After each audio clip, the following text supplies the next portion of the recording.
Hey everyone, welcome back to the channel. Today I'm sharing my honest experience with a monitor I've been using lately, the LG 32G600A-B 32-inch Ultragear gaming monitor. I bought this monitor from Amazon using the link in the description. If you're planning to buy it, make sure to check the same link for the best price and available offers. Right from the first moment I started using it, this screen felt comfortable and immersive. The picture feels crisp and clean, and colors look lively without feeling too exaggerated. Whether I'm gaming, browsing, or watching videos, the visuals feel pleasant and enjoyable.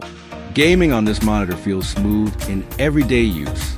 Fast movement in games feels fluid and responsive without any distracting blur, which makes playing shooters, racing games, or action titles feel more satisfying.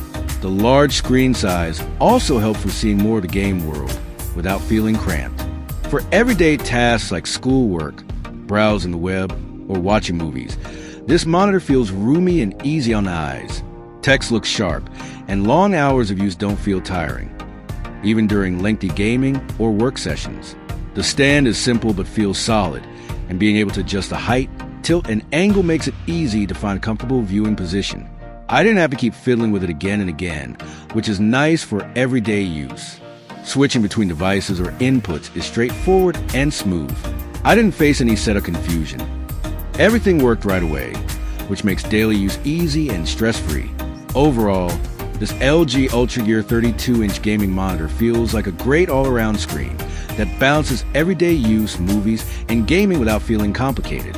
It's comfortable, smooth, and enjoyable whether you're watching content or jumping into long gaming sessions. If you're thinking of buying this monitor, I've put the Amazon link in the description. Using the same link helps you get a genuine product at the best available price. That's my honest experience with the LG 32G600A-B monitor. Thanks for watching, and I'll see you in the next video.